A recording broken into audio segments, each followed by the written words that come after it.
Hare Krishna, everyone. Welcome to this week's edition of the Hare Krishna Project podcast. This is episode number 104.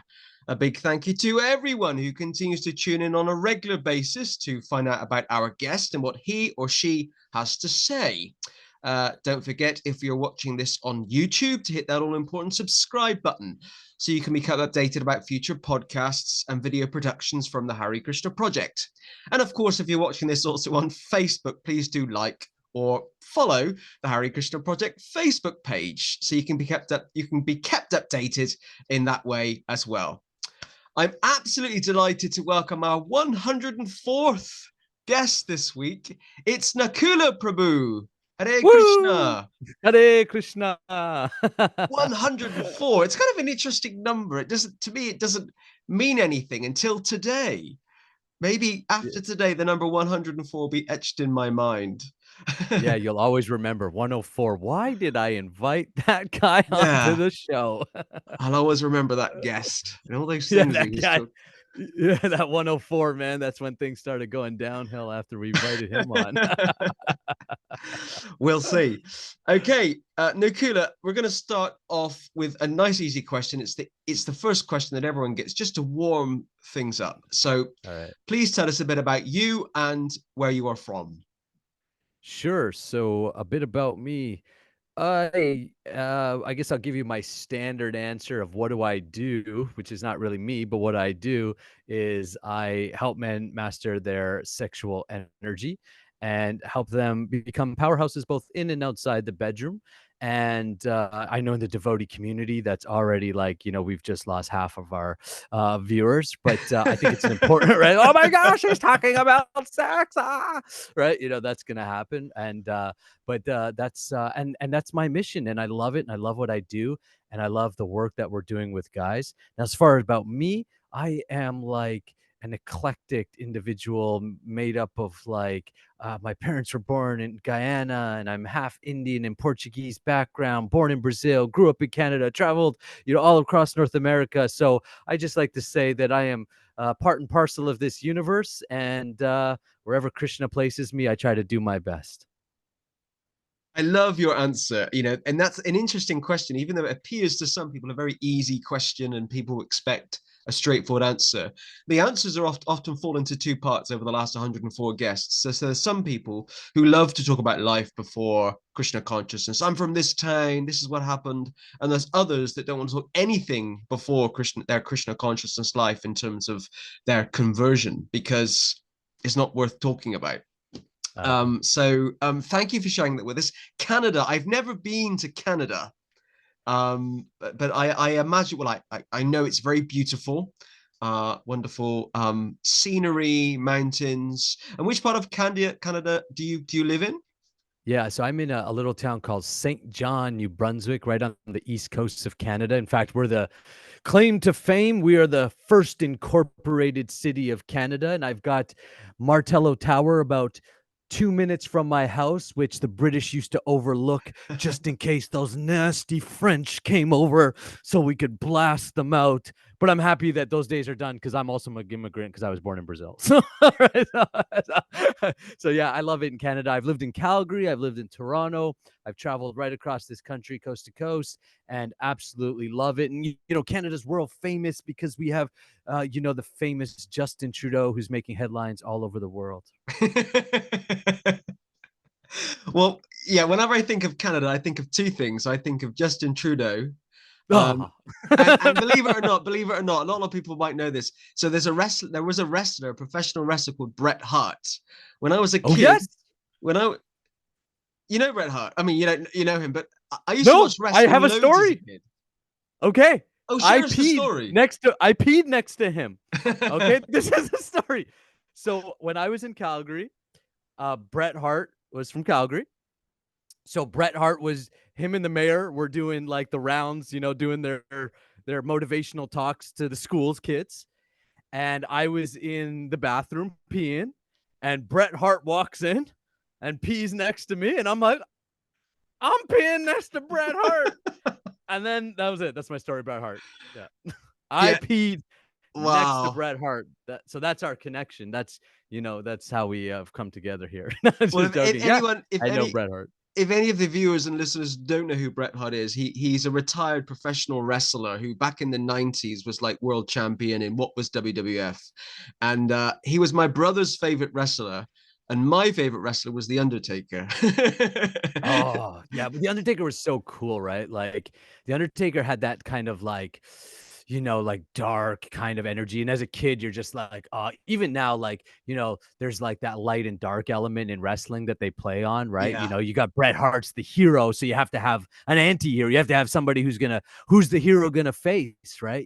And you've got, like, The Undertaker, who's just, like, kinda dark and mysterious, but he's this big guy, so I liked him too. I saw one I can remember one professional wrestling show that I went to, and that was when Stone Cold Steve Austin, The Rock, it was a Thursday night SmackDown in Toronto, and it was Wow. amazing. And I'm not a wrestling fan overall, but I love like the live atmosphere of events, whether it's a football match or a hockey game or whatever it is. It's just like you get 20, 30,000 people together, like just it's cheering and screaming, and some are they're so into it. Like I actually found the fans more fascinating than the actual wrestling, of just like and they're cheering their favorite wrestlers and they're booing, and there's just so much excitement about that. Just those atmospheres are very captivating for me. Absolutely wonderful. I didn't know we were going to talk about professional wrestling, but that's a great way to kind of lead into the podcast. So thank you for that. And I will always remember now episode 104, the guest peed next to Bret Hart. That's right. Yeah, if you don't remember anything, you'll be like, that guy peed next to Bret Hart. I remember that. Amazing, amazing. Okay, so tell us a bit about your, I guess, devotional life or spiritual life. When did you meet the devotees, or how did you discover Krishna consciousness? Yeah, so like most people in the material, I grew up, my the people I looked up into life were 50 Cent. I was a G Unit fan, and Tupac Shakur. I had this massive life-size picture of Tupac, and I was walking around West Side, yo, West Side, right? And so I just give a little bit of background about, like, that's the world I'm coming from. I was a rapper named Token in my early 20s. I released an independent album. My Wow. my preaching was, everybody smoke weed, it's 420, everybody get high. Right. That was my background. And then, I remember I got into this, I was always spiritually inclined. I'm born Catholic. I'm still, quite at, I can't help my subconscious programming. I'm still a Jesus kind of guy and love Jesus. But I questioned a lot. In fact, I remember grade 9 religion class. I was just hammering the grade 9 teacher with, well, but what about this? And what about that? And like, those questions that, some philosophies can answer, like, well, if God is so loving, why are some people born sick? Why are some people born with defects? Like, and if we only get one shot, then what happens to eternity? It's just this guy gonna just poke me with this stick all day long? Like, is that what it really is? So I was hammering questions, and eventually he told me, "Shut up and sit down. You're disrupting the class. You have no faith."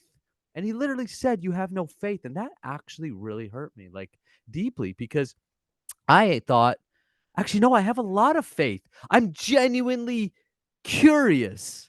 Like, I'm not trying to be disruptive. I Mm. genuinely want to know these answers, and you genuinely can't tell me. But of course, in my immature 14-year-old mind, went, F this guy and this God thing and all that nonsense. I'm gonna put that in a box. I'm gonna shove it all in here, blah blah. And if I had met anybody that was remotely spiritual, I would have just been like, "Woo, kooky, kooky," right? Kind of weirdos. And then I got into this car accident, and I remember I had this moment in this accident after the car hit me, and I was like, it was like dead silence. It felt like an eternity, but it was probably just a few moments. And I remember something happened, like, almost like, I remember, because I thought maybe like I was dying, like, because I checked my chest, like, to make sure, like, am I all together? Is everything still put together? And it was after that moment sparked this kind of deeper thought in me of like, well, what's this all about? maybe I should look back into that God thing or that spiritual thing. But God, the name, even God at that point would have been like hard for me to talk about it. But, oh, so much Catholic trauma, right? And so I started with Buddhism because Buddhism's easy, right? Science of the mind. And so I started reading Buddhist books and I started looking at documentaries. Who's Siddhartha? And I learned about Siddhartha Gautama. And I'm like, man, this guy really sounds a lot like Jesus. Like, even the story, he's getting tempted by Mara. That Jesus got tempted by the devil, and and as part of Siddhartha's story was that he spent 11 years with the yogis. And I'm like, well, who are the yogis? Like, what are these folks all about? And that led me to seeking different, books. And I got a book by Parahamsama Yogananda. I believe I'm saying it correct. If I'm not, please correct me. And in that book, Autobiography of a Yogi, he talks about Krishna and Christ. And he gave this whole different interpretation that the tree is the body of life. And he talked about sex and the fruits, and that's what it meant. And it was like blowing my mind because it all was deeply resonating with me, even though I never heard that language before. I never heard it explained that way. And then actually, I had this tremendous moment where I went to see a shaman, a native Canadian shaman. And again, had one of those kind of like aha moments of like peace. And that's when I just became so serious. It's like I would soak up everything spiritual. And I'm still like that. Like I'm actually doing this thing where I'm reading all the world scriptures. So I read the Bhagavad Gita again. I read the Tao Te Ching, and now I'm on the Quran, right? And I'm going through all the world scriptures, plus, of course, as devotees, our scriptures and Prabhupada books. And after that moment, I remember I was on the ashram of YouTube, right? The YouTube ashram is what I like to call it, where spiritual speakers of the Kali Yuga go. And and this blue guy with a flute comes on, and it's like Hare Krishna, Hare Krishna, and I'm just like, oh, oh gosh, that feels good. And I just sat there and I listened to it, and I knew nothing about Krishna. I knew nothing about who this blue guy is. And then it was like shortly after that, I was on the street. Now you got to understand, I live in a place with no devotees. There's no temple. There's nothing around here, right? Like in that sense. And I was going out for lunch with a buddy of mine, and we're business guys in our suits and all hot shot. We're going for lunch. We're doing lunch because that's what business guys do. And then there's a bunch of monks there, these orange monk guys. And I'm like, oh, cool, a bunch of Buddhists. So I was like, go up to them and I'm like talking. They're like, no, we're not Buddhists, we're Krishnas. And I'm like, well, what's a Krishna? And he's like, we follow the Bhagavad Gita. And I'm like, what is that? And so I bought the Bhagavad Gita and I went home, and shortly after that, I read the Bhagavad Gita front to back. It's like I couldn't put it down. And when I closed it, I said, yeah, I'm a Krishna guy. And it was about a year and a half, 2 years later, circumstance had it where myself and my wife, we went from St. John and we went back to Toronto, Canada for a few years. And in those 2 years, I hooked up with the devotees at the temple. I just searched because I was in Toronto now, so I live in a small town. St. John is, 100,000 people, right? So I went to Toronto, big mega city, and looked up, it's got to be something. And I ended up in an ISKCON temple. I had no idea what ISKCON is. I didn't know I didn't know who Prabhupada was. I didn't know what a Swami was. I didn't know anything. So I walked in and I got my baseball cap on and such. And there's this really nice guy at the front. And I walked in and I said, I have this book. And he's like, oh yeah, the Bhagavad Gita. I said, yeah, I have this book. I want to know more about this book. Do you guys have classes? And he says, yes, every Sunday we have a class called Bhakti Sastri. I said, oh, awesome. I want to take that class. He's like, perfect. So I signed up and I started with Bhakti Sastri. I'd never been to a Sunday program, didn't know what Prashadam was, didn't know what Kirtan was. I started with Bhakti Sastri because I was like, I want to know this book. I want to understand this philosophy, and I have questions. And what I loved about the Gita was that it was Q&A, right? And that was what I was reprimanded. You asked too many questions. And I'm like, but this guy Arjun is asking a lot of questions. He's like me, right? And so I started with Bhakti Sastri, and then I started going to Sunday class and started learning the philosophy through Bhakti Sastri. And then somebody one day said, "Are you staying for Sunday feast?" And I said, "Well, I don't know what that is."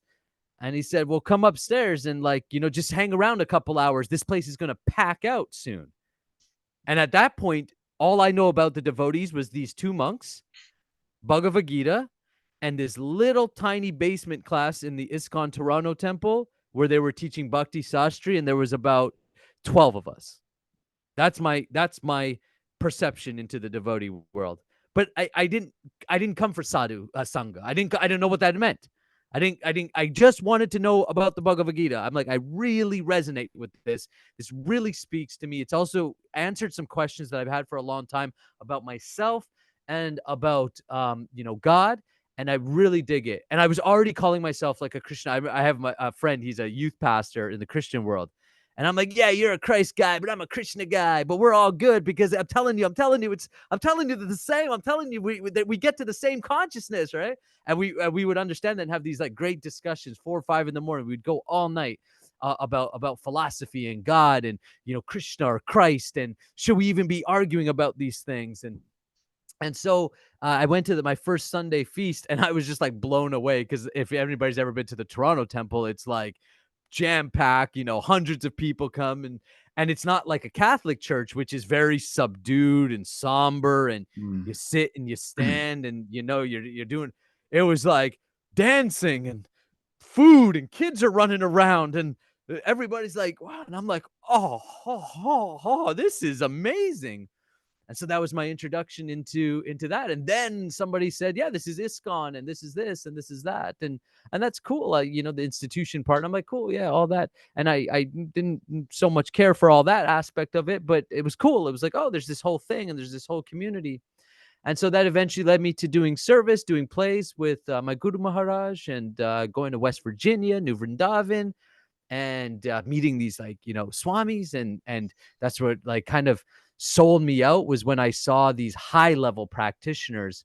And I remember looking at my guru, and it was nothing he said or anything to me. I was just observing him and when we were traveling, and it was the way he was moving from one activity to the next, with like he was so present in that activity, and then he would just move on to the next one, and he would give it all equal attention.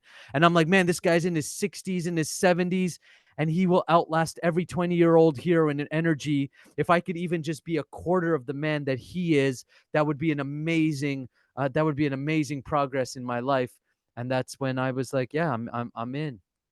And that was my Wow. introduction. And then I came back here to St. John, and have been, somewhat on my own since, but not on my own, because the world of the internet is a beautiful place, because we can come together and I can meet people like you. And so I have many devotee friends, and I work with many devotees. My programs and such aren't specific for devotees, because I built it for men of all ages of all walks and ages, I guess.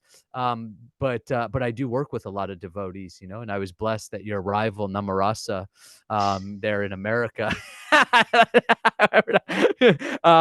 had me on his podcast a few years ago, and a lot of people learned about me, and cool guys like Jaya Jagannath and Karuna Avatar had me on the Arise podcast. And so I've got to meet a lot of devotees through those mediums, and it's been a real blessing. Well, as I mentioned to you before I hit the record button, I've known of your existence for some time. I can't remember who it was, but I was talking to a devotee, or a devotee in London was talking to me about you about a year and a half, 2 years ago. So, the devotee community is quite small. We were saying that before, and the fact that social media brings us together, and you must be making an impact with what you do if people in other parts of the world are talking about your work. In terms of helping men to be masters of their sexual energy. It'd be lovely. It'd be great to talk a bit about that now, actually, in terms of, for a number of years, you've been a motivational speaker, a life coach, training men, helping men to master their sexual energy. I guess just explain to us what does that mean, and Sure. and why do you do it? Yeah. So what does that mean? That's a good question, right? Because, I've already hearing some of the devotees, that's not mastery. Transcending it is mastery, right? And it's like, yeah, okay, relax. So first of all, the master knows there's no such thing as mastery, right? We're progressively. It's a nice marketing. It's a nice marketing. I help men master their sexual energy, because when you do marketing, you have to have some hook, right? Just like chant and be happy. We all know that it's more than that, but you got to have something to go and talk to the people. So I help men master their sexual energy. It's a nice marketing statement, but what does it actually mean? And what it means for me and what it means to the students that I work with is to be able to put your sexual energy in its place, to not have it rule your life or be compulsive with it, to move from a compulsive human being to a controlled human being, to make conscious decisions about the way you use your sexual energy. So the first place that we see that really showing up, and so why do I do it? Well, first of all, because I needed it. Why do we do anything? It's because I needed it. Because again, I'm going to go. That's why I mentioned in the beginning. I grew up listening to 50 Cent and Tupac Shakur. These were my heroes. I'm going to be like those guys. Now, what do those guys do? They smoke weed, or at least they say they do. I actually learned they don't, but they tell you that they do. Number one. I was like, oh, interesting, right? The world isn't always what it seems. And so, they promote smoking weed and, sleeping with as many women as you can. And the man is the guy who can have women and cars and cool chains and is bad and all that stuff, the bad boy. And so, I largely mimic that. And so I smoked dope for most of my life. And I also, engaged in illicit sex for most of my life, right? A good night for me was, let's hit the casino, smoke a couple joints, we'll end it off at the strip club. Like that was a Friday night. And, because that's what that culture teaches. That's what I grew up in. And never once did I question it, because that's like, everybody was doing that around me. That was just the norm.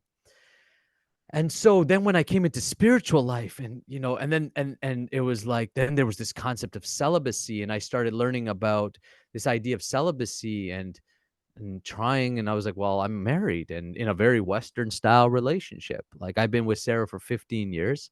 And but when me and Sarah started out, here was our conversation.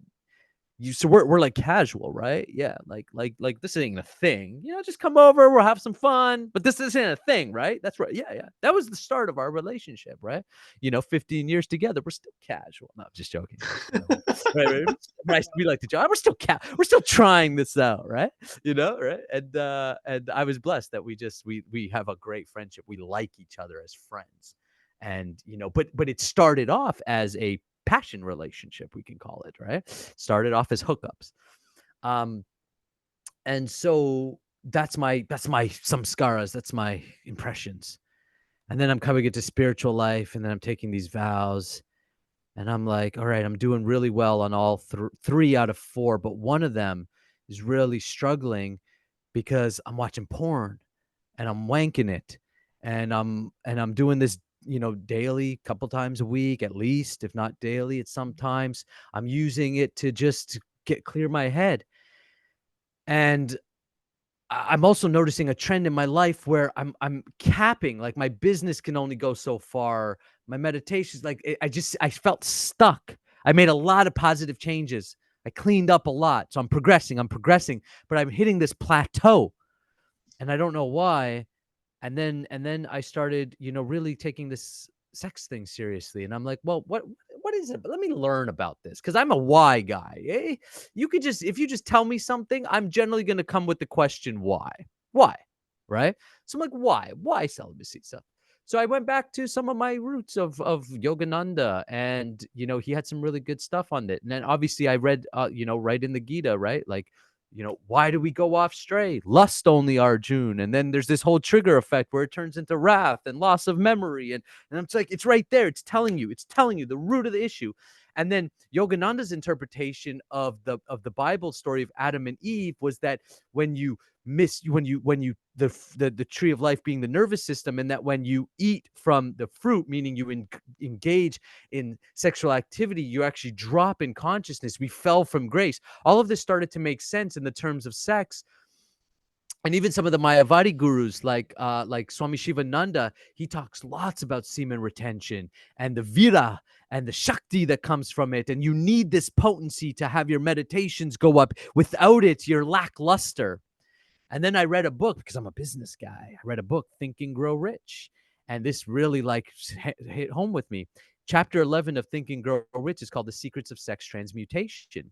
And Napoleon Hill talks about that some of the richest men on the planet that we know, the Rockefellers and the Carnegies and, and all these rich men, they all know this. They all know that unless you redirect that energy into higher purposes, it will keep you stagnant or in your bodily animal consciousness. And the secret to success, whether material or spiritually, is to rise above the base desires. And that's the purpose of the human body. And so they're all saying this in their own ways. And so I'm just getting hammered with this information, but I'm struggling to do it. So intellectually, I understand it, but practically, it's like I can't apply it because I'm like, yeah, but I'm horny.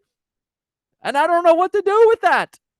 And nobody wants to talk to me about it because if I say I'm horny in a devotee community, they're all like, but that's the truth.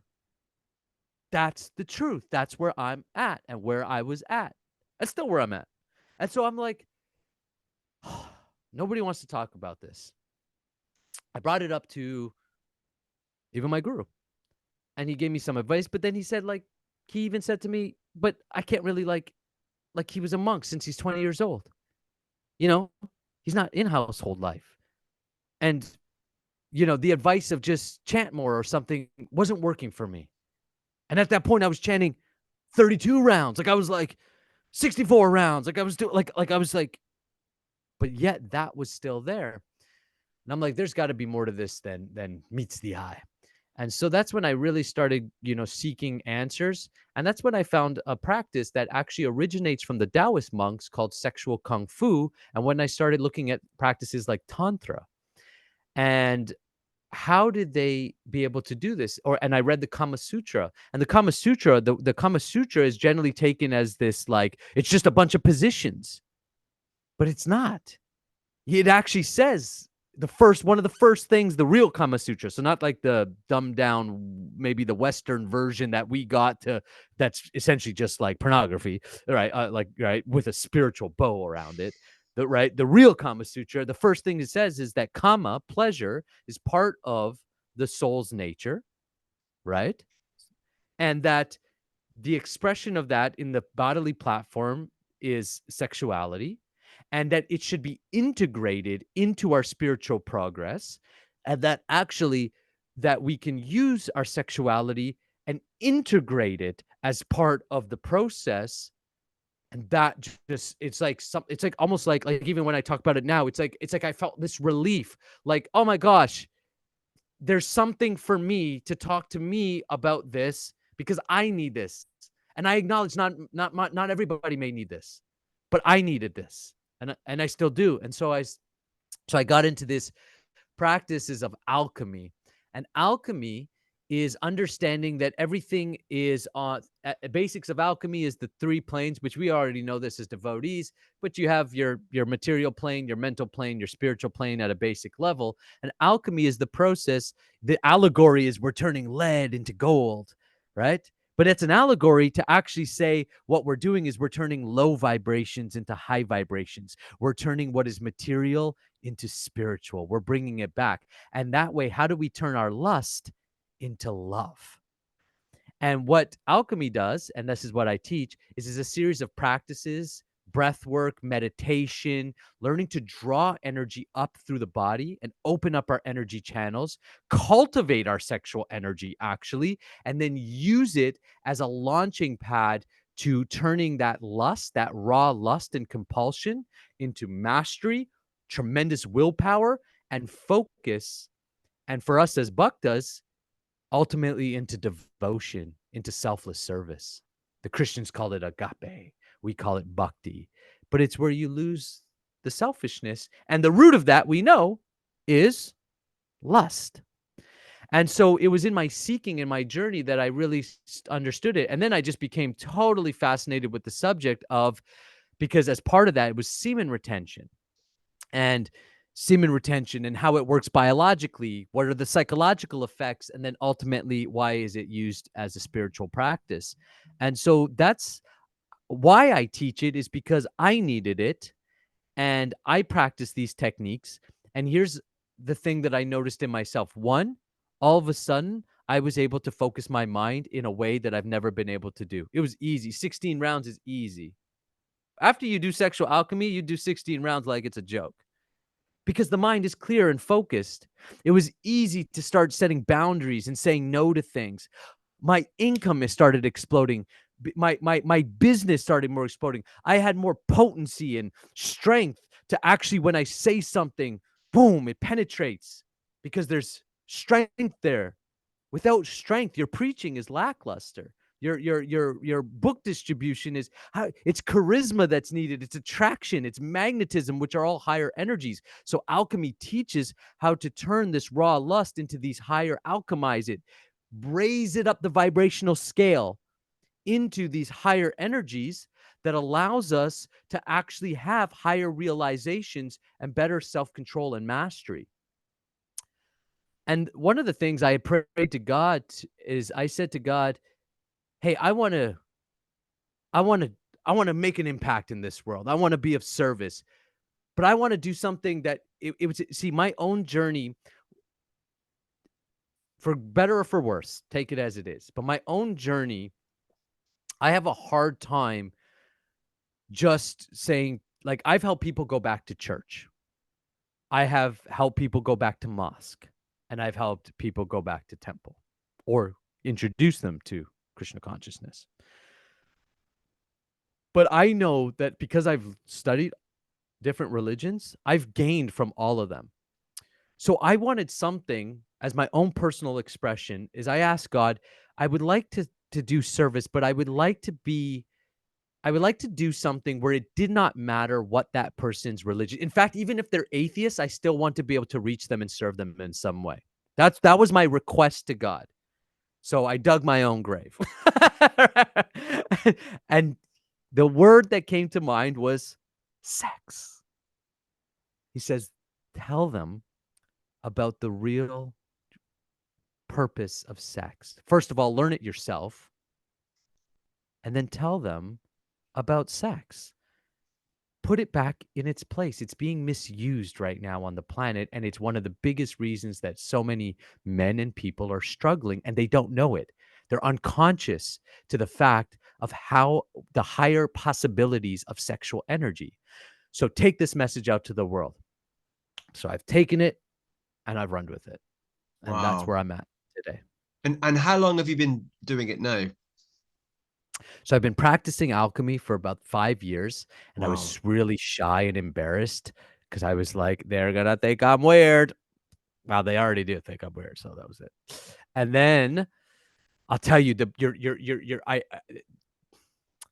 the things that you generally fear are going to serve you the most. And I'll give you a little bit of how I got to where I'm at, where I just speak so openly about it now. Like I could care less. Like if you know, if people are like, oh my gosh, I can't believe you're talking about sex. Like that's I don't like that's on you, not me. Right. I was like, we live in porn culture world. We live where these things, we all have one of these. Well, we got 10, 11, and 12-year-olds growing up with the most hardcore stuff available to them. You're telling me we're just going to stay silent about that? Like we're not going to say or talk about it? So I started practicing alchemy about 5 years ago and started really practicing semen retention. Now, one of the first questions that comes up is, so are you celibate? No, I am not. And I'm very open about that because I want you to know that I am not a monk and I'm not clearly, and I'm not celibate. I practice non ejaculatory sex and I have non ejaculatory orgasms. I still ejaculate once in a while, but it's very consciously and it's very like intentional. And, you know, and I've gotten even to the point where I'm doing that less and less because these practices, you get better and better and better as you reach new levels of quote unquote mastery, right? The master knows there's no such thing as a mastery. You're always getting better and improving. And so um, I started practicing about 2 years. I saw such transformation in myself, just overall energy levels, focus, my ability to work for longer hours, my ability to be effective in the material plane is gone up. And I was like, man, this is really cool. And so I was like, I want to teach this. I really want to teach this. And I know because I asked God, Mm, like, give me mm. something. And this is what he gave me. He said, this. It's non-secular. It's not even an atheist can practice it. And I've had guys. The beauty is anybody practice semen retention, even an atheist will naturally over time, by the nature of the practice, start to be more spiritually inclined because it turns lust into spiritual energy. So all of a sudden they're like, oh, I have one of my students who's so not spiritual, but now he's like, oh, Nakula, I was up and it was like 3 a.m. He's like big, successful businessman, like net worth $100 million real estate investor, right? So I got some big, successful clients in a material perspective. And these guys have a lot to lose if they don't get their sexual energy under control, right? And they're learning to use this energy also to better their leadership qualities. And he's like, I was up last night and was thinking about God. Now you got to understand, like this guy was literally like, I don't know. I don't know about spirituality. I'm not really interested in that. And now he's up night talking about thinking about God, right? And and so that's about a year and a half of working together, right? And we're working on business stuff and leadership qualities and leader speaking skills, all these things. And so that's the practice. It naturally pushes people into that direction, even if it's just a beginning phase, a phase of curiosity, a phase of opening up. Great. Then I'm happy to be that maybe bridge preacher, as we like to call it, right? It's somebody who can kind of bridge the gap, right? And so as I started practicing and I started becoming a little bit more bold and started talking about it, I started my YouTube channel. And I did all these videos, and then I did a video on semen retention, and the video just took off. I think within weeks, it had like 20,000 views within weeks. And all of a sudden, I started getting all these subscribers. So I'm like, oh, I'll put another video out and another video out. I think my channel's got something like 600 videos. That was just under 4 years ago. We have over 1 million views and, about 11,000 subscribers right now. And this year, like just in the last week of recording this, we've added close to 1,000 subscribers in the last Wow. week. So there's been this tip over of explosion that's happening in my world that is just like unbelievable. And we've been able to serve in our programs just about 2,500 guys all over the world in our programs in the last 3 years. So what I did is I had a business before, which I still do a lot of this, which is business coaching and training, sales and marketing. And so I show guys how to grow their businesses and generate sales and be, put themselves in positions of leadership. And then what happened was I ended up running for a very unpopular political party in Canada. And I ran in the last 2021 Canadian federal election for member of parliament. No, I did not win, clearly. I never expected to. Our viewpoints are, I say I'm not associated with them, and I don't want to be involved with politics. I'm not a politician. I only did that for that specific reason and time. And, God works in mysterious ways, right? Like sometimes we feel like we're doing things and you kind of don't really understand, but I had such a calling to do it. It was hard to explain, but I felt like I need to do this. I need to do this. So I did it. And anyways, my campaign started getting a lot of traction and a lot of attention. And what ended up happening was that the media picked up on who I was outside of politics. So they started looking at all these Nakula Does channels. And then I think it was Lad Bible that broke the story. Man running for member of parliament doesn't want men to ejaculate. This is the headline. And this is going, and so it's used as to discredit me as anything credible, right? And this just goes viral. And then India Times, Vice News, this landed me. I was on the Howard Stern show. Here I am trying to convince Howard Stern to retain his semen, right? I'm on like all these mainstream channels talking about semen retention. And I became known as the semen retention candidate. So more than this, people started thinking it was the policy of the party. And I'm like, no, it has nothing to do with politics. This is a spiritual practice. And I'm on like the CBC here in Canada, and they're like, oh, you think you can dictate policy, and you're saying crazy things on semen retention. So here I am, a political candidate defending semen retention because they're trying to use it, right? Well, I remember the story of Prabhupada when there was some negative news going on about Krishna consciousness. And and they brought the article to him. Oh no, Prabhupada, they're talking bad about Krishna. And all he did was he's like, yes, but they mentioned Krishna. Like, and he counted how many times they mentioned Krishna in the article. And he's like, yes, but they mentioned his name so many times. And that's kind of how I felt. Like, I was like, oh my goodness, this is going everywhere. Mm. Like, and it sparked, and I'm not saying I'm the one who sparked it, but it definitely contributed to the overall movement of semen retention and nofap. And I had so much things going on. And since that moment, so I gave up politics. I don't want to be a politician. I'm not a politician at heart. It's not why I ran. I always said, thank God I didn't win. Then I would have to like do that. And I don't want to do that. I want to actually help people. And so, and right. And I even knew, even during the time of politics, I'm like, this is not actually going to uplift people, but it served its purpose. And for that, I'm forever grateful for that experience. It gave me access also to people that I've never had access before.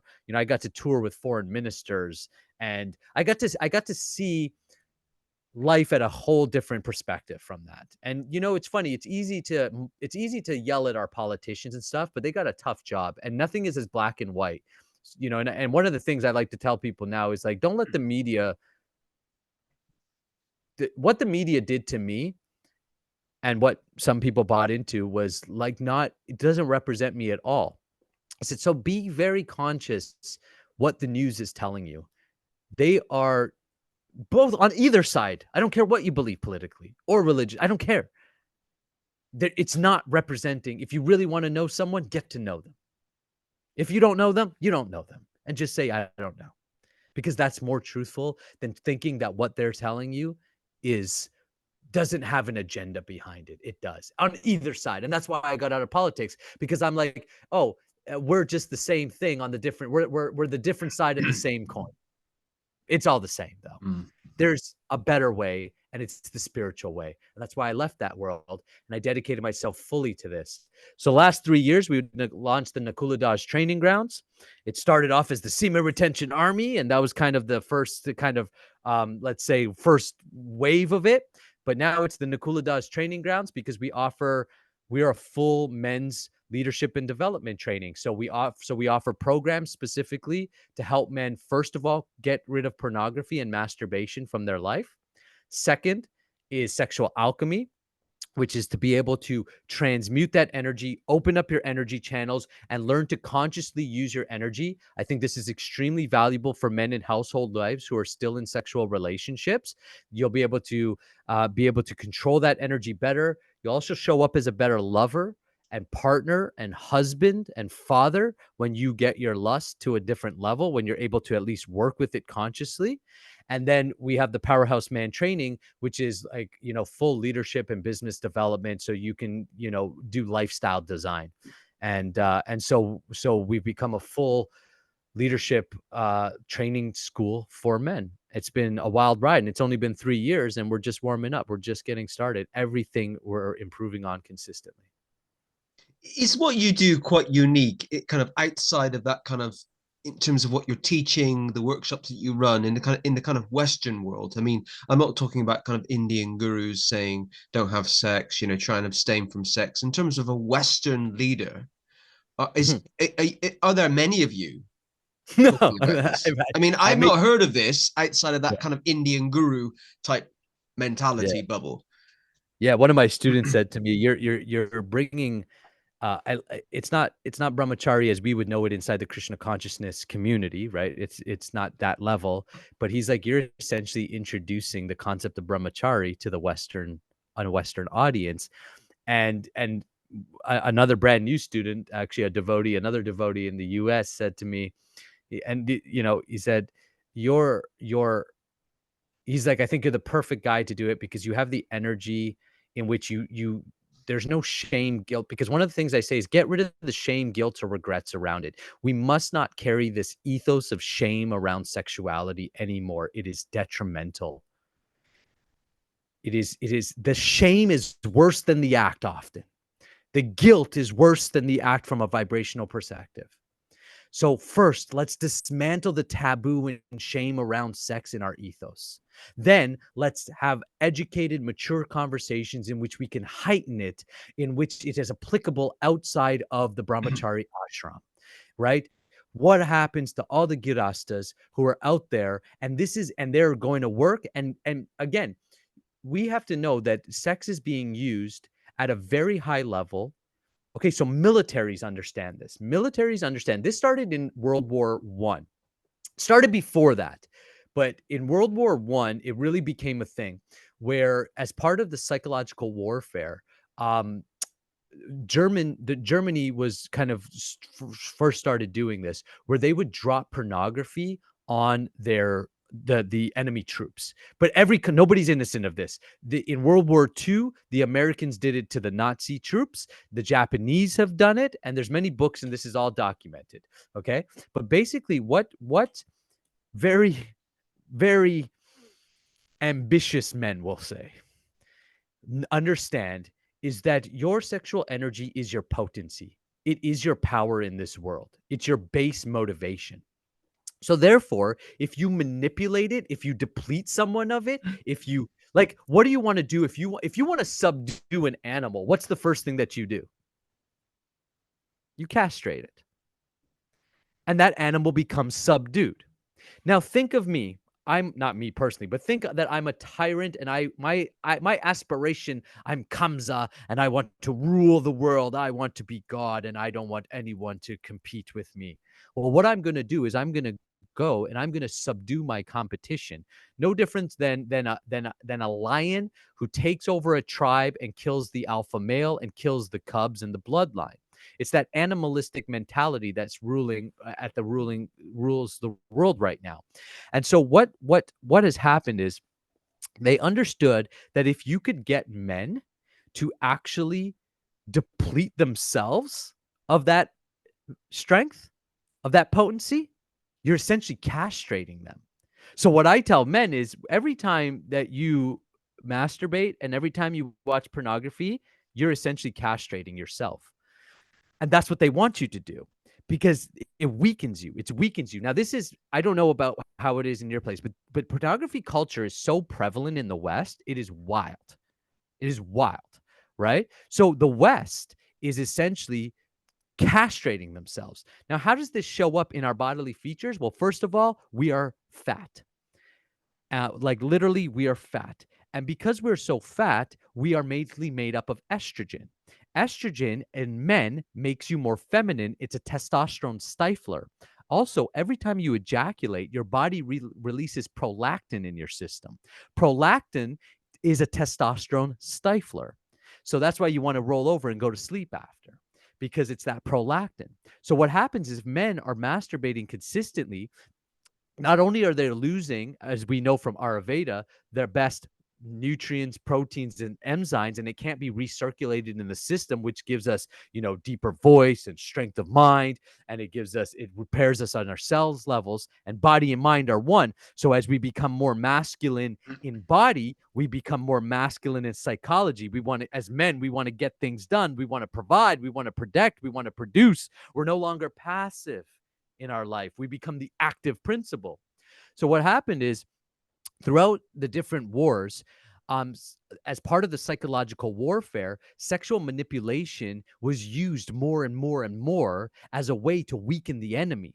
And again, this goes back even further, right? It goes back to the Chinese emperor, the Yellow Emperor in China understood this when they took over the Taoist temples, and they started practicing these sexual cultivation techniques. And so it is largely unknown in the West. So yes, I would say I'm right now maybe the only person. Now there's more guys being inspired. And what we do have is, what's been really awesome is, we've had some celebrities now talk about it. For instance, in Steve Jobs' biography, his partner went on record saying that he would have non-ejaculatory sex, and he would literally say, I need that for my creativity and power. He put that into Apple. You'll never look at your iPhone the same again. right? You're holding Steve Jobs's creativity, and creativity. So what's true on the material has to be true on the mental, and has to be true on the spiritual. They're reflective. So therefore, if sexual energy's purpose on the material is to create a baby. It is creative power on the mental plane. That's what Napoleon Hill talked about in Think and Grow Rich. Transmute it to mental power. And what you're going to find is more creativity, sharpness of mind, better memory. And then your vibration will increase, which will help you tap into the ether, which will give you more creative downloads and realizations. And then on the spiritual plane, it's the total opposite. It's total selfless love. Right? So, yeah, I may be the only person. I'm one of the very Wow. few on the planet right now. I may be the only person. I don't think that I am. You know, there's and more people are learning, so there's going to be more teachers, and that's what we want. We want this. This has to go way bigger than me, because this isn't about an individual. This is about consciousness on the planet, and we have to understand how sex is being used as a weapon against us, and especially men. You are being essentially attacked or manipulated. They want you watching pornography. Not everybody. When I say they, some, let's just call them very ambitious men who are very much like, we'll equate them to like Kamsa type characters or King Herod type characters.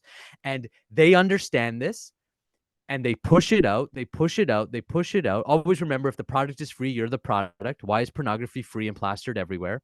Why is sex also used in almost all marketing?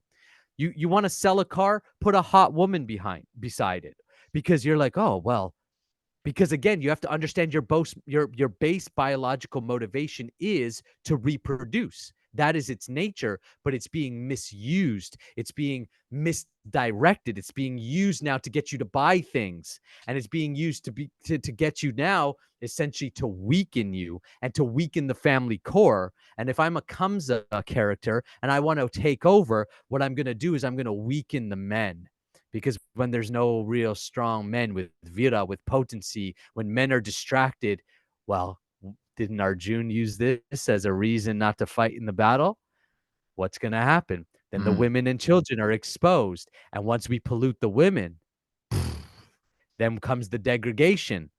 The progeny becomes degraded. And now what we have now is third and fourth generation, where we are so addicted and so weak, and we are full of anxiety and this and all of this stuff. And we're not linking it to its source, which is our sexual energy. Does that answer your question? Absolutely, absolutely answers the question. How have you been received by the devotee community? And I'm particularly talking about the kind of leadership in the devotee community, the ISKCON leadership. How have you been received by them and the work that you do? Okay. So I would say both, with positive embrace and negative criticism. Both. Um,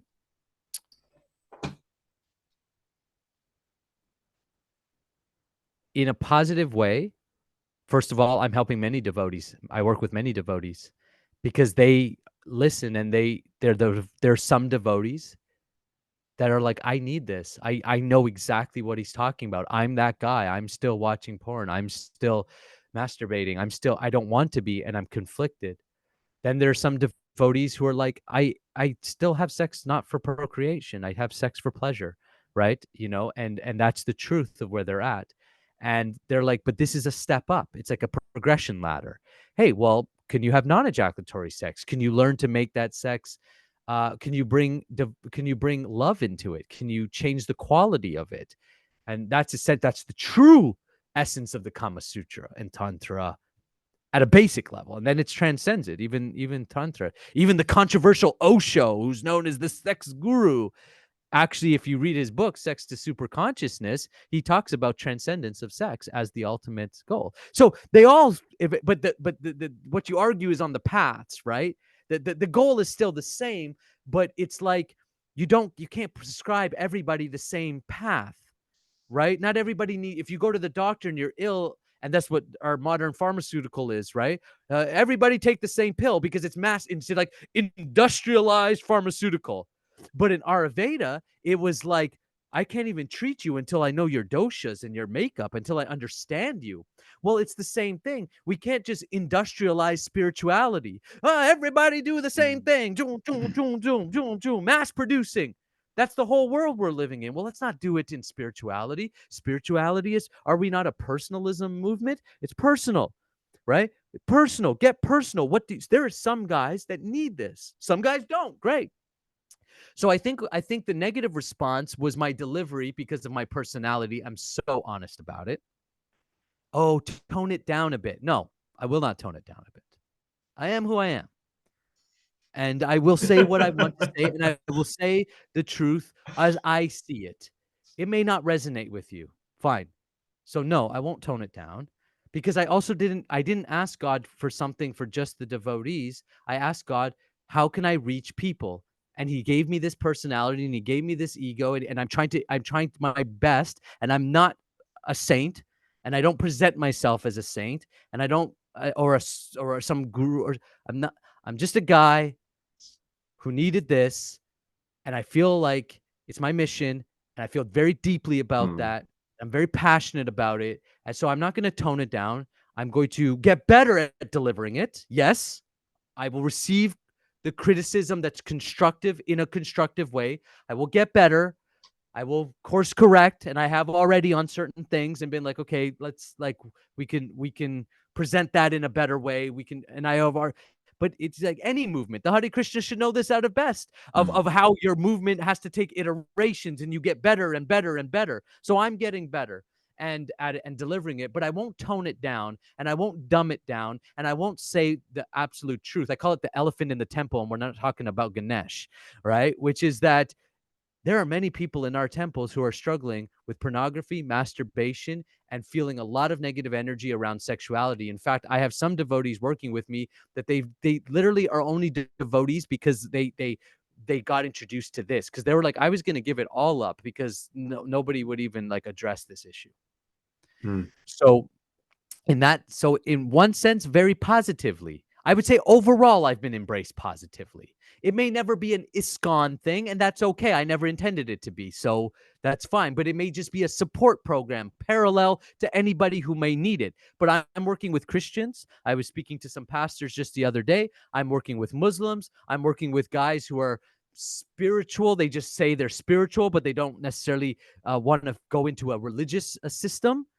So I'm working with many, many men. And if there's a devotee out there that needs me, I am happy to be of service. Now, I think I've also been embraced negatively. I've had emails saying you should be kicked out of ISKCON and you should be blah, blah, blah. And that But what's the Prabhupada context would have though? never. Because you're talking so openly about sex, and sex Yeah. is such a taboo issue or topic in the devotee community that we shouldn't talk about it. So did you receive those emails or those criticisms based on that context that we No, just no, shouldn't no one talk gave about me it? context. Yeah, no one gave me just you're bad. It's just this is no good. And generally what it is they listen to a clip or they see a headline, and then and this is why I go back to the news. Actually, those articles that were written about me in the news, I read some of them. Largely, they didn't say anything. They call it death by headlines in the political world. They just kill you by the headline because they know that most people don't read. They look at a headline, they draw a conclusion, and then they have an emotional response instead of an intellectual understanding of, well, let me try to understand what's actually going on here. So I feel like it's a lot of knee-jerk reaction. Oh my gosh, he said you can well, I'll give you one example. There's the mantra retreat in that's hosted in the West, right? Beautiful retreat. I have nothing negative to say about this retreat, and I think that devotees should know about it and go to it. My name was put up at 1 year to be like, hey, it's a men's retreat. Like in their head, they were like, who, like, if you're doing a men's retreat, like, how could you not have Nakula there? Like, this is literally, he may be one of the most vocal devotees in the space of masculinity right now. Right? Maybe not. I don't know that for a fact. But was kind of the attitude, and it was shut down by the senior leadership because I talk about orgasms and non-ejaculatory orgasms, and I'm teaching pleasure, and we need to get away from that. We need to just be transcendental and or whatever, you know. And I was disappointed in the leadership. I really was, and I'm very open about that. And I was very disappointed that they weren't open to it, and that they didn't want to seek to understand how this is affecting the devotees. I think and how it's affecting many devotees, and I don't think that I think it was short-sighted to see the time and place that we're in.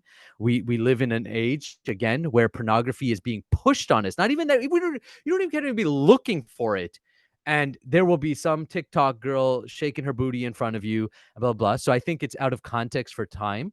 And I also I actually did a video to that leadership expressing why I think they should reconsider and that we should be talking about it. And I think there's just some people just don't like my delivery of it. They're just like, no, I'm too bold or too He's too arrogant or confident. He's too yeah, yeah, confident. yeah. He's too confident about it. He's too confident. It's not humble, right? But one of my mentors told me that humbleness is truthfulness. Mm, So I'm being truthful. I mm. watched porn. I jerked off. I've had illicit sex. I get like I'm not proud of these things, but it's the truth, and the truth will set us free. Be truthful. And many devotees are engaged in these activities, and Oh yeah. we should be providing service, support, and honest, open conversations. And also, we should not be shaming people for having these challenges. This is the material world, and let's drop the spiritual superiority. And yes, I am very confident, and that's because I have Vira, because I practice sexual alchemy. If you want to be confident, practice it too. Mm. And I think it's great what you do, because sex is such a taboo issue in the devotee community, and actually behind closed doors, in people's private lives, sex definitely happens. You've took, the four regulative principles.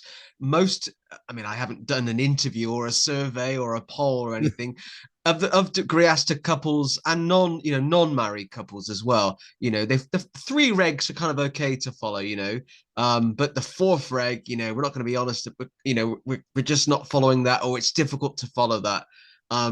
I mean, I've been to lots of people's houses over the years. Not that I go around inspecting houses, and I know that where devotees live, and I know their sleeping arrangements, and I know they're married, but they've got a double bed, but they've got no kids, and they don't want kids. Well, Yeah. I'm sure he finds his wife attractive. I'm sure there isn't like a sheet put up between them, you know. So just be honest about it. You're having sex. I personally couldn't care less what you do. You're allowed Yeah. to do what you want, but I, you're encouraging people to be more honest about things that are happening, in behind closed doors. Yeah, and I'm encouraging. I mean, if we're specifically talking about ISKCON, look, my battle. I have no issue with ISKCON. I have no issue with, and again, I am doing what I'm doing. Take it or leave it. One of the reasons I was inspired by Prabhupada was he didn't like. I was like, this guy is a beast. Like I was like, this guy is just out there. Like this is it. Da da da da da da da da da da. You know, and it was that energy. He was so confident, in my opinion. I was like, whoa, this guy is like, he's just a little dude, like from a physical point, but I was like, this guy is a beast. This is a man. Prabhupada is masculine, you know?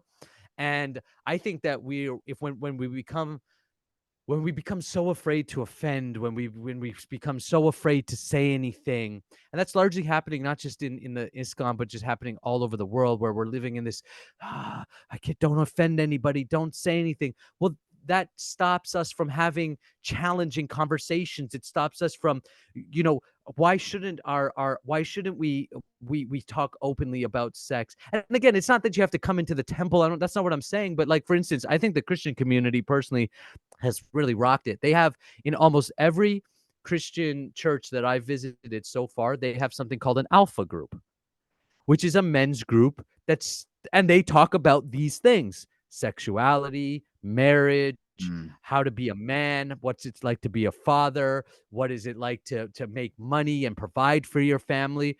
It's very material aspects of life, but it's required, it's needed.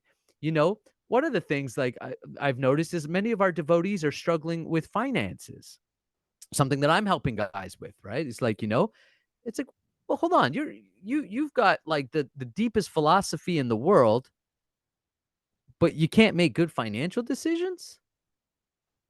And our institution hasn't set you up for that at all. Now, maybe it's not ISKCON's role to do it. Maybe that's why you need guys like me to do. Maybe you have some financial guru and some sex person and some, I don't know, right? Like I'm not saying that I have all the answers at all, but all I'm saying is why would we not? Why would we would we diminish the conversation of sex? I mean, aren't we all trying to understand life at a deeper level? How could you understand life at a deeper level and not understand sex? And maybe there again, maybe some people are like, I just don't need it. It's not interested. Like I'm good. I'm Krishna conscious. And then great. Then you don't need me. Like, it's fine. No problem. Right? But there are some people that do need this, and I think more than what we would like to admit, maybe as an institution, right? So I think that yeah, so I think I face both criticism and embrace. But once you've been made fun of all over the world, once when your national news station runs, there's this show in Canada. It's really funny actually. It's called This Hour Has 22 Minutes, right? It's a 22-minute show, right? And it's a political like parody show. They just make fun of things, right? So this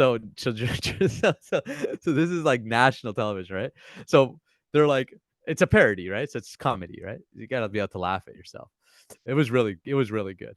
And they're like, yes. So have you heard? Man running for member of parliament out in St. John doesn't want men to ejaculate. And they're like, what? Really? Yes, he was invited to a town hall, but he didn't come. This is the joke, right? Right. And then they flipped over to some other politicians that are making fun of, right? And again, I'm not I left that world. That was my only experience in it, and I'm gone, right? And uh, but when that happens to you, when you're made fun of at the level I've been made fun of, and when you've been criticized, look, I've received death threats, and I've received everything on because I've also stood up against woke culture and this idea that we've got a million genders and that we should be teaching this to kids and stuff, right? When you've received the level of criticism and blowback that I have, it gives you a freedom to be yourself like another. We've only grown since that point. So nothing has slowed down for me. And I've been made fun of all over the world because of this. It's like God works in mysterious ways. It's only brought more attention. I remember one guy, a student of mine, right? He came through the program. This was right after the election. He's like, he was at the gym, not spiritual at all.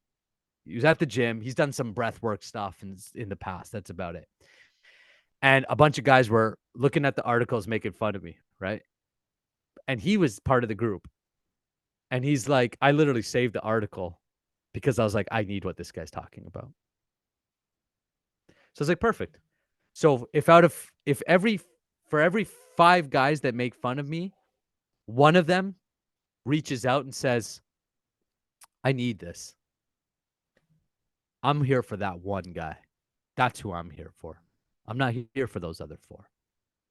I would love for them to open up and do this, but I'm here for that guy. And that's my service, and that's what I'm doing in the world. So I think that I hope that everybody at some point, Napoleon Hill, we mentioned him. He talks about these 6 basic fears, and the number one fear over death, over loss of love, over poverty is the fear of criticism. He says the fear of criticism will hold more people back from reaching their potential and doing whatever they're meant to do on this world than any other fear. Well, because I've been criticized so heavily and I've been ostracized, and I'll tell you, many of the devotee, like even at one point, I thought the devotee community abandoned me, right? I thought, I was getting calls, from high level devotees, and I'm dealing with like all this stress. I'm getting slammed everywhere. And now I've got like ISKCON people calling me like, what are you doing? And can you tone it down? And they're talking about this in the news. And this is, and I was like, oh my gosh, like I can't even like, so, once that happens, I'm sorry, but it also puts a bit of like, okay, well, why would I tone it down then? Why would there was nobody from the community that came and rallied behind me. They did it secretly, some of them, and I appreciate that. I do. And I'm not asking people to rally behind me or anything like this. Like it's not like that. But I'm just saying, like I'm just being honest, right? Because you asked the question, right? It's like I'm just expressing myself. Like I'm as we're talking, it's like, well, like why would like like like you send me in secret, like, oh yeah, we really support you. I think what you're doing is good, but you won't say it publicly Mm. and you won't say it things, but you'll say it in secret. And I recognize that, like, oh, there's a lot of people that think what I do is right, but because they're afraid to be criticized, because they're afraid to be that they won't necessarily like say, hey, this is actually something we should be paying attention to. And that's okay. You don't know. I'm not asking anybody to, but this is my experience. And so my experience has also molded a bit of my attitude as well, right? To be like, all right, well, God asked me to do this. I believe in it. I believe it's a good thing for the planet. I believe it's a good thing for humanity. I believe it directly contributes, at least counteracts, let's say, if it bear anything, some of the porn culture and where we're at as a society when it comes to the illicit sex principle. And it gives people a progressive way to increase understanding of how sex is, how sex has a potential way beyond the physical. And we can tap into that progressively. Just so I understand, in terms of the ISKCON leadership, I mean, the way I view it is that you running for a public office and you running a business about how men can master their sexuality isn't really any of ISKCON leadership's business. So I'm kind of struggling to understand what was their concern. What were they particularly concerned about? You weren't doing any of that as a representative of the organization. Yeah, yeah. And I don't do anything even now Yeah. as I'm speaking. And I'm very clear about that, right? I do not represent any organization other than my own Nakula training grounds, right? But because I use my spiritual name, my Mm. initiated name, Ah, I think okay. there's an automatic association, right? It's like because I am a devotee and I'm very open about being a devotee as well in that sense. I think there just comes a natural association. Now, also when I say ISKCON leadership, I don't think it's not like a big like I don't want to overhype it to make it a big thing.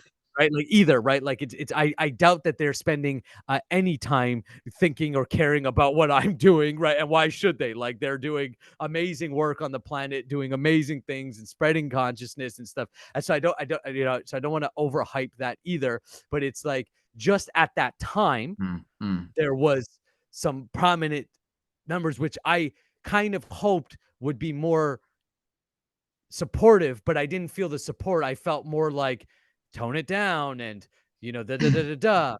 And then so I felt a little bit betrayed, a little bit like I felt a little bit left out, not betrayed. I think that's a little too harsh. A little bit left out, like a little bit like, oh, you kind of left me out there to dangle, right?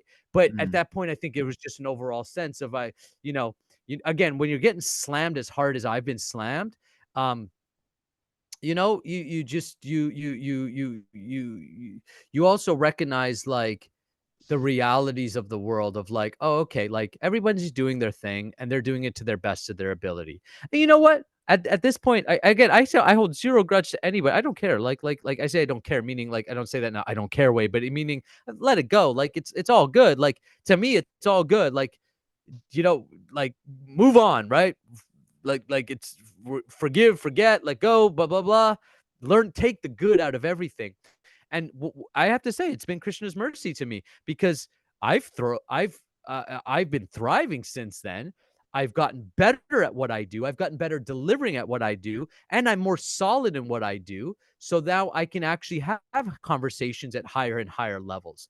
And my commitment is to get better and better and better at delivering the techniques, the programs, the trainings. Like we're upgrading everything, and I'm constantly pushing our team to how can we do that better? How could like our tracking systems of helping guys and how they're progressing?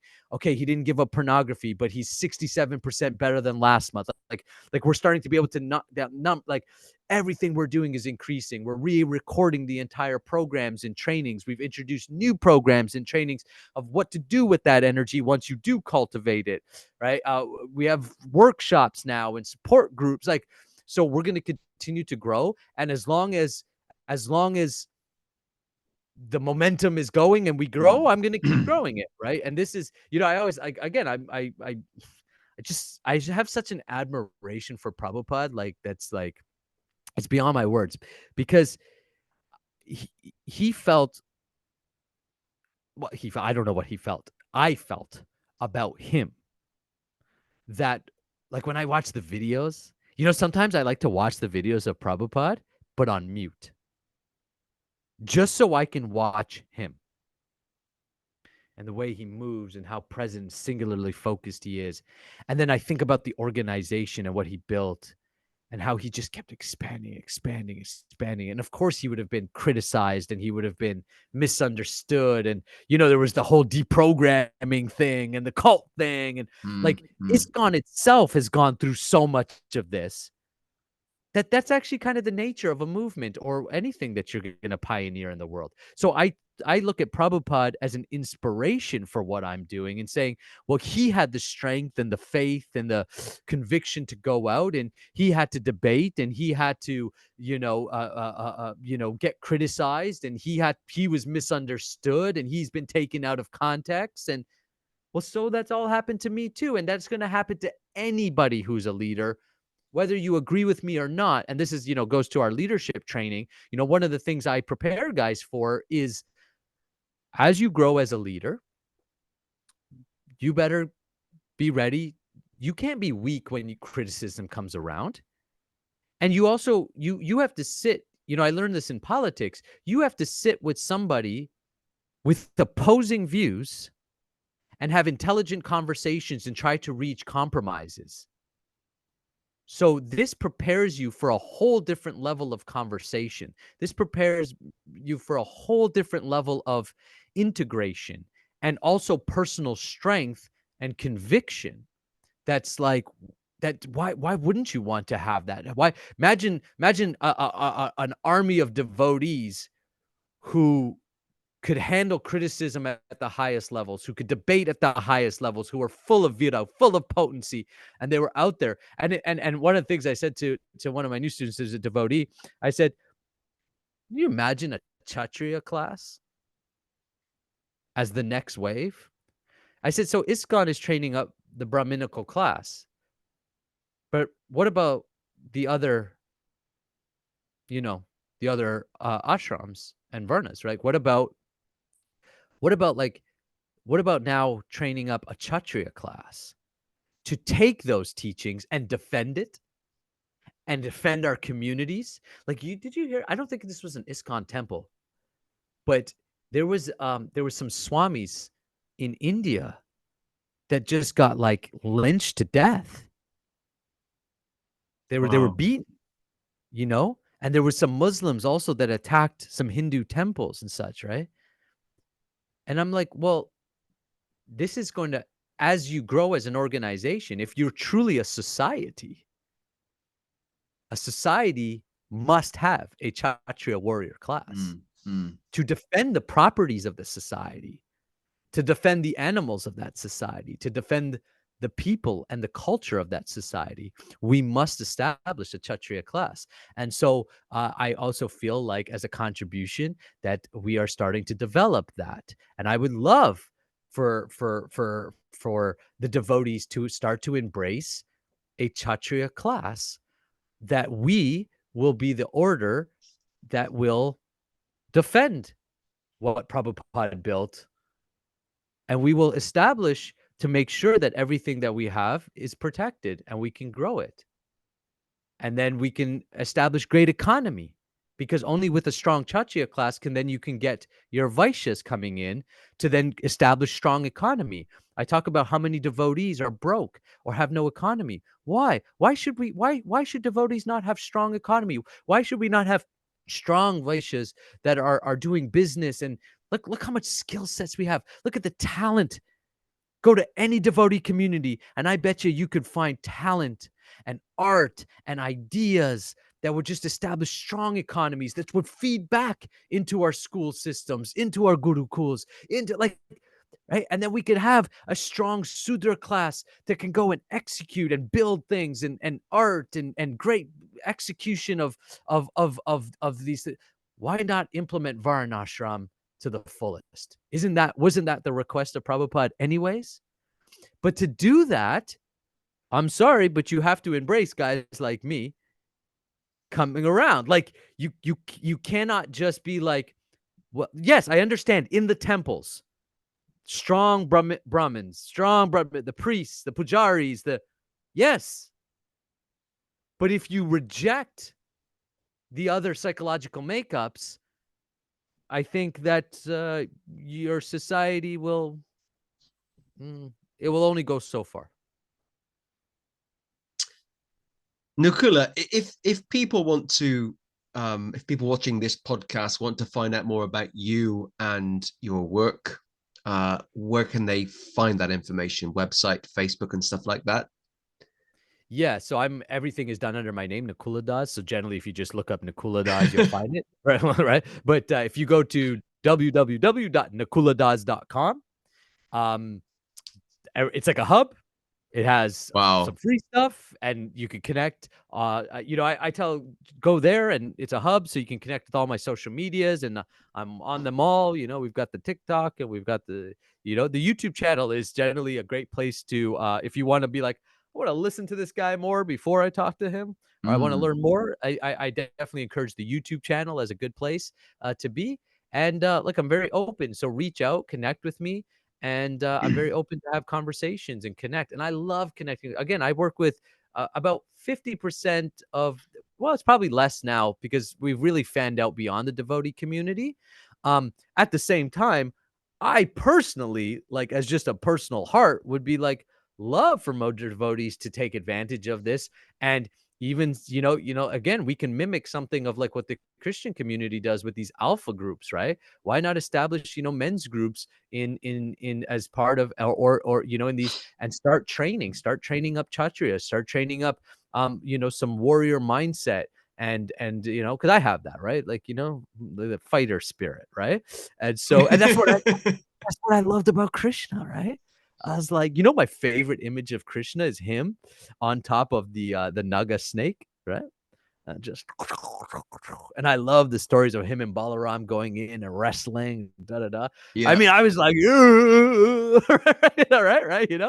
Like I love it, right? And I was like, so why not? Why not establish a strong Kshatriya class, which we could start to establish, which sole purpose would be to protect the property, culture, so the intellectual property, the culture in which we're establishing, and the and the physical properties, the cows, the animals, the women, the children, the families. And I bet you there are many devotees who would feel called to that order or to that calling. And I would be honored to be able to do that as a service. Well, I hope that lots of people after this podcast will get in touch with you to find out about your training courses, your workshops, how you can support them, because I find you very inspiring. I mean, in terms of the different things that you do, you're very confident, you're very passionate, and I love your YouTube videos. I mean, before this recording today, I did do a bit of research, and I knew that you'd stood for office because it's on your website, and yeah, you come across as very confident and someone who can inspire others, and that's really, really important. And I love to meet people who are passionate about what they do and who other people want to follow as well. You're someone who's not afraid to speak out on issues that are important to you, Yeah, which I thank you. think is Thank you great. so much. Thank you. And thank you for the opportunity and what you're doing. I love these podcasts, and again, it's like the new medium, right? The new medium is podcasting, right? And I Yeah. love that you're taking advantage of that. And I listen, like the Namarasa podcast really inspired me. I now know about this podcast, so I'm going to be tuning in and listening more and seeing what other devotees have to say and what projects they're doing. Again, the devotee community is so vibrant and rich with talent. And I mean, like we're like descendants of Arjun, right? Like we're like, like I always try, I'm like, we're coming from the Pandavas, right? So it's like, like there's so much talent, so much Absolutely. vibrancy. and, It's and, beautiful. So and thank you. Krishna consciousness isn't necessarily about giving things up. Prabhupada said, just add Krishna. We should be just using our skills and our talents and our enthusiasm to serve the Lord. not give Yeah. up our interests in material things, just dovetail them to our higher consciousness.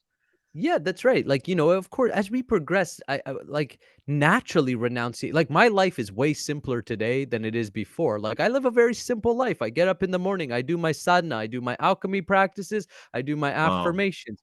At 10 o'clock, from 10 to 6 o'clock, I'm on calls like this, like, all day long, right? Like, I just go from call to call to call, and to coaching calls, new people. Then I'm on because we have a team. So I'm talking like I work from 10 to 6, and then at 6 at night, I spend time with my wife, relax, type of thing, right? So I live a very simple life, a very regulated life, but it's not boring at all. I love what I do. And again, there's so much talent, there's so much potential within every single devotee. And just to kind of recap the message, which is Mm. the real message that I want to send out, is if you waste your sexual energy, you'll never really know your potential. That is a fantastic note to end on. Wasn't even planned, was it? Uh, Prabhuji, I'm going to say goodbye to the viewers watching at home, and we can have a very brief debrief after. But it's been great to have you as the 104th guest, a podcast I will now remember, uh, of the Hare Krishna Project podcast. A big thank you to Nakula Prabhu for being the guest this week. We appreciate his honesty. I love meeting people, but I particularly love meeting devotees who are honest. And we've spent an hour and a half talking about sex. So, I mean, who doesn't talk about sex every now and then? But this is a guy who probably talks about sex every day, in different contexts, of course. So do not forget, if you're watching this on YouTube, to hit the all-important subscribe button so you keep updated about future podcasts. And if you're watching this on the Facebook page, don't forget also to like or follow the Hare Krishna Project page. And I love to receive feedback, constructive feedback. I get a lot of people get in touch with me about certain issues as well, and I try and respond as much as I can. It's not always easy. I also work and I do other stuff, but I appreciate everyone that does get in touch with us here at the Hare Krishna Project. So until next week, I'll see you all soon. Thank you. Hare Krishna.